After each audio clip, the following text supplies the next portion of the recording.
So we have Sam Goodchild. Sam, so impressed with your yoga. I've got a wife, a yoga teacher for a wife that helps. So Sam, how's... But it's a little bit of prevention. Yeah, how's it going, Sam? Yeah, good. I'm quite hot. I just finished putting my masthead zero up for the biggest sail we've got, and I spent the last 20 minutes turning the handles around, so a bit hot, but it was the manoeuvre of the day, really, probably the manoeuvre of the next 3 days, so it was good to get it done. So Sam, we have a special guest on the stage with us today, Armel Tripon. Without Armel, you wouldn't be out there. So maybe a quick thank you to Armel. No. Yeah, a big thank you to Armel. Hang on a minute. There you go, Armel. Hey. Here's your mask. Thanks very much. It's good to see you on this kind of position. You're congrats for your first felicitation for your first race. That's nice. Yeah, it wasn't really part of the plan, but I'm not going to complain. But just to explain for our viewers, Sam, the transatlantic race, you lost the mast, and Armel has very kindly lent you this mast. Yeah, so the mast I brought on board was destined for Armel's Imoca, which he's building at the moment. And when we saw he dismasted, he very kindly offered for us to have his mast, and he'd have the next one in the line. So a risk which he didn't at all have to take, and he took to help us get to the start line. So a big thank you to him for that, and just for the little 2 years. Sam, go on, let's carry on with yourself. So I'm not sure what it cut out, but yeah, massive thanks to Armel for having a mast, and if it wasn't for him, we wouldn't be here. So hopefully we'll be racing against him soon. And I'll go to Brian Thompson. We're just saying a quick word, if we can connect you with Sam. Say hello. Hi Brian, how are you doing? Good. It's a bit colder here off Cartagena in Spain, which we're out in the Atlantic.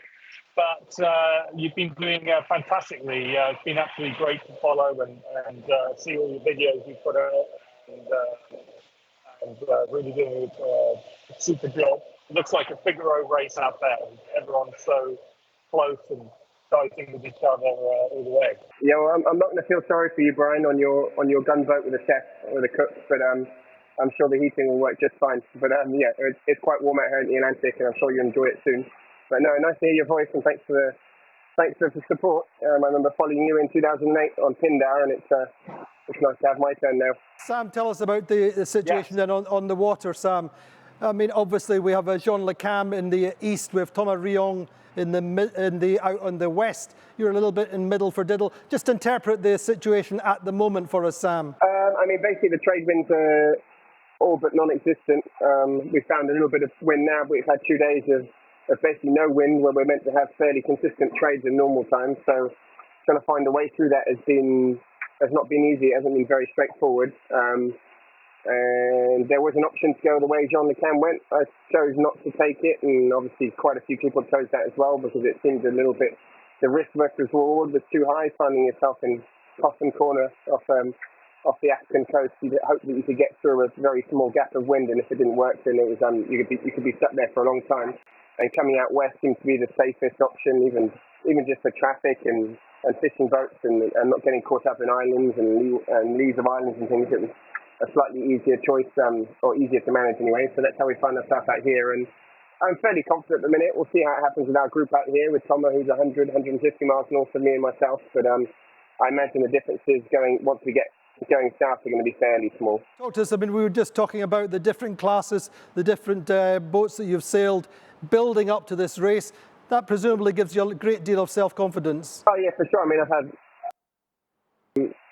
had some awesome opportunities sailing with Brian on the Mod 70, sailing on Spindrift, sailing on some Volvo 65, sailing on Whole Steam PRB for the Ocean Race a year ago, sailing with some incredible sailors, with incredible experience. It's kind of put me in a position today where it's less daunting setting off for 3 months on your own when I feel capable I can do it, because I've seen the way people have done it before, done it pretty crude before, and you have to go for your first time at some stage, but I don't think I could hope for a much better preparation than I have now. Sam, we've also got Jack Boutel with us as one of our guests today, a sailor you also know very well. Jack, a quick word for Sam. Been great following you. It's been cool to watch, and the both of us starting our Figaro careers when we were 20 and sleeping on sofas, and just trying to get to where you are now, and racing around the world against each other last year, and hopefully 2028 we'll be able to be on the water against each other again. But it's great watching you and following you, and keep up the good work. You're doing a nice job just being consistent and, you know, keep going straight down the middle and don't take too much risk. And it's been looking, all you've done so far is looking really nice. So keep it up. Yeah, thanks a lot, Jackson. Good to hear from you. I'll help you about here in 4 years' time as well. You deserve it as much as anyone. So Yeah. enjoy it from the land this time. Jack, I'm going to embarrass Sam. Tell us what Sam was like in the very, very early days of the Figaro. Did you always consider he'd got talent? Sam, just before we finish with you, have you done your yoga today? Yeah, I did some yoga today. It's the good conditions for it, so you can actually do it. And I know in the Southern Ocean when I can't actually stand up in here, which is part of the problem. So I spent a lot of time with a bent back. And yeah, I quite like to try and be in one piece in 3 months' time. And I'm an old man already. And Sam, the king and queen, how are they? Oh, they're great.